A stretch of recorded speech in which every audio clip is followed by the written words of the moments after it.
Hello friends and welcome again to another AFK journey video. And finally we're doing it. Finally on our late bosses we're reaching the top 50s and we're ranking in the high scores, even if versus whales or versus people that are having a little bit of paying on their accounts. We're building the right units, we're putting the right positions, and in this season it changed mainly for the normal formations that you used to do, and probably Corin or Kruger, Marilee, Coco, Smokey are staple on many lineups, and they're just perfect where they are. And we built these units up to their plus 10s and some of them to the plus 5 because we only need the plus 5 on them. Now I will be showing you the lineups that I did on this lineup, on this boss, the highest damages. I got to the top 50 with another lineup, but it was 3 million away score, or 3 billion score away. And then I maximized it with replacing one unit. I'll be talking about that. Now let's go and check our formation. And this is how I'm playing my setup right now. I've tried different positions. This is the best position that gave me the most damage to my lineup. So Marilee is our main carry. Corin is the secondary carry on this lineup. And then a little bit of damage from Smokey, a little bit damage from Kruger. Kruger tanks a lot, debuffs the boss. So every auto attack from Marilee, every auto attack from Corin, which are not true damage, that they are physical, because as you know, Corin is a physical damage dealer and Marilee is a physical damage dealer. It's amplified by the Kruger debuff, which is absolutely fantastic. Many people are playing Thorin. If you have Thorin and you link him up with like Marilee or somebody else, he will deal good amount of damage, or they will deal or survive a little bit more, but you don't need that. You need the debuffs to maximize your damages on these units. Thorin does good amount of damage with his ultimate. His auto attacks are a little bit niche. This is why we're using Kruger, and we get the buff, the full buff. We get the 14%. Now I was playing a different lineup before that. I was removing him, playing Odie and playing Coco in that position, but Coco is the second one to be honeyed. And then she starts taking a lot of damage and everybody start dying, and we hit the 24 million mark. Of course, evocation spell is absolutely fantastic. I tried different spells. This one works perfectly, but the best spells are the dashing spell and the evocation spell. Still, evocation spell gave me 1 point something billion more damage, which is absolutely fantastic because of all the shields that you get, and of course the attack speed and the crit rate that it has on itself. And plus we're gonna get 18% bonus. Now if you have Mythic plus Rainier, yes, you can link him up with your Marilee instead of playing Odie or something like that, and you will still get the same damages. But we don't want to get the same damage, we want to exceed that. So I'll show you this lineup, how much it scores, and then we were gonna go and use Corin, and I will show you how much damages it gives you. So here we go, let's start this battle.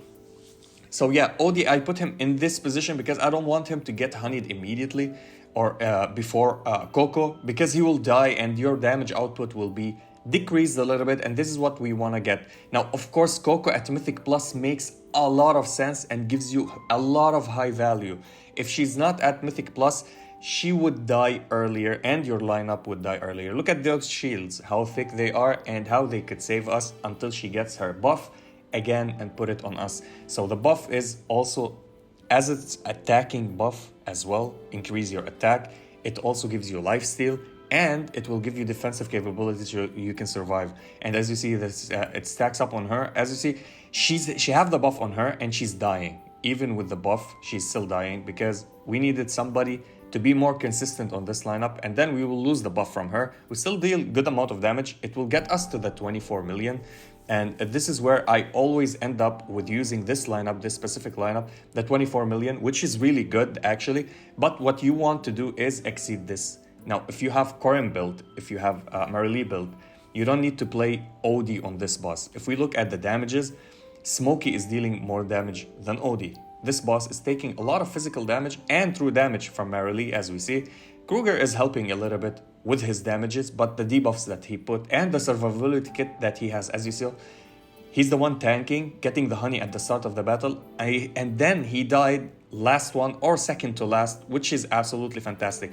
Now let's go and play the perfect lineup that I played to my account actually as a free-to-play. Now even whales, on my friends as whales, I told them to play the same setup. They had high scores with Mythic plus Rainier and Supreme Rainier, and they played this exact same lineup that I'm playing, and they just absolutely destroyed scores and went to their like the rank 10 went to rank 1, and they started defeating the megalodons, not the whales. And then we talked, the whales asked with some messages, we shared some messages. Oh, how did he beat me? What is he using? And then I shared with them that we use this lineup, and they just went back to top 1. Now, of course, there's different lineups, different variables on other servers that they're playing, which might be better than this. So share your opinion with me. Let's go and check this lineup now. Corrin is a main component here, and he's your second main DPS on this lineup.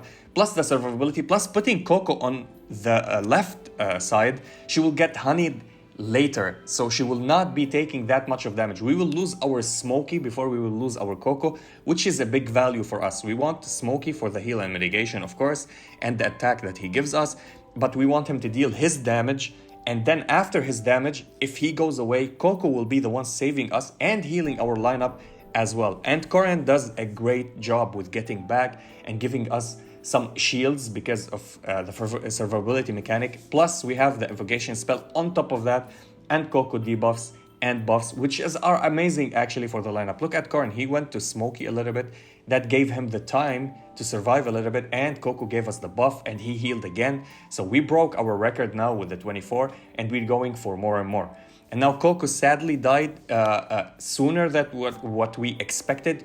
With this lineup, I went to 27 million, and you can go to 28 million, and you can go more and more. It just depends on RNG a little bit and the survivability of your unit. Now, this is not the best score, but the best score that I had was different, a little bit different, and we're gonna check the damages. As you see, Corrin did better damages than our Odie. Odie is broken, yes, but Corrin does better than him. Corrin, his exclusive item or his weapon is at +10 and Marilee at +10. Now, I can get Marilee to +15. I'm just thinking about it a little bit. I will probably do that. And look out, Smokey did a great amount of damage, and Kruger did good amount of damage, but the solid output of him debuffing the boss and recapitalizing on that helped a lot on this area. Everybody is physical except Smokey, he's magical. And this is where the trick lies in this lineup, getting the honey from the boss. And by luck, sometimes the boss, when Corrin and Kruger are on the same lineup, aligned together, and nobody is behind them, the boss throws the honey ball towards them, and nobody else get affected. Only Kruger and Corrin, and they survive that. It doesn't matter for them. Just keeping Coco alive is the most good thing for this lineup. How much did we score before that? It was 27.2. So the same lineup can do that for you. Now, of course, you can go, if you have a Mythic plus Rainier, you can play a Rainier instead of, here we go, instead of Corrin, maybe instead of Coco. But Coco, I think she's the best unit here to have you defensively and offensively with her buffs. So we're gonna try this. They told me try this one. It gives you high numbers. Now, of course, I don't have a Mythic or a Mythic plus Rainier. He's at Legendary plus. And we get a honey immediately on our Marilee, which we don't want actually. Look, 3 units already honeyed. I don't think we're gonna break the score that we had with Odie. Maybe we do, because Rainier also debuffs the boss with minus 12% on his attack, even at Legendary plus. So he will give us a little bit of damage mitigation. It means we will not take that much damage from the boss as usually that we used to take. So here we go, Smokey did his AoE. Coco now is honeyed. Now only Rainier is the one that doesn't have honey. And we're gonna get this Coco buff again, which is really good. Until now, everything is going good. And we increased the damage of our Marilee by 12%, and that's it. So this is only the major factor, and they started dying, and Marilee died. Sadly, Marilee died. This is why I think Rainier is good. Don't get me wrong, he's really good. But for this boss, you don't want to play anything like that. You want just one melee unit to go in front. And as you see, she did high damage, and nobody else is supporting with the damage. And trust me, on Mythic Plus Rainier, he will not even give you the damages. I know that many lineups and that we saw before, and many guides that we saw before, they're not outdated, but for this season it's kind of different a little bit from the other season, from the off season that we have. This is working perfectly, this setup with this lineup. Now of course you can play Marilee in this position, it doesn't matter, but I prefer to put her the last one. She will hit the boss, she doesn't go and like we lose any time. And then I will make sure that she's the last one to get honey on, so she can last until the battle. We're gonna do another run. Hopefully we're gonna break the record, or at least match it up with the score, just to show you the RNG. So they lined in one line here, as you see, Kruger and Corin. And Marilee jumps away. Corin will get back to somebody and just go behind Kruger again. And if we get a honey ball that hits nobody except them, and yes, look, Smokey didn't get the ball and Marilee didn't get the ball. Both of them did, and it doesn't matter for them because they can survive that, which is absolutely fantastic. For this lineup, I think with a good RNG, with good proccing of the evocation spell, good proccing of the Coco shields, and Corin with going back and saving the unit that needs to be saved, that would be amazing for your lineup. And here we go again, and Smokey is going down, and Coco buff expired. He got the shield, he got the heals again, and he gets the buffs again from Coco, which is really nice. When the shields expire, then he will die, and everybody is dying right now. As you see, this is not a better round than the one that we had before that, but still, we're doing good amount of damages and good scores. 26 million, which is really awesome. I think Kruger can do one more ultimate, and he did. We got hunted on Marilee, that's the end of it. 26.5.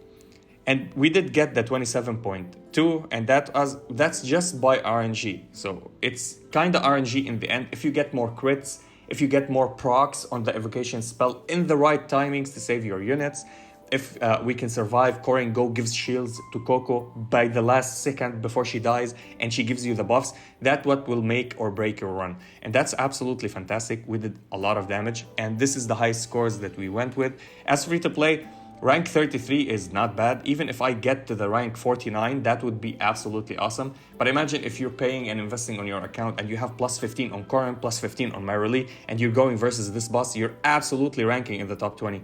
And yeah, that was it for the video. If you enjoyed this video, please like and subscribe. If you didn't, I thank you for watching. And as always, stay frosty. Peace.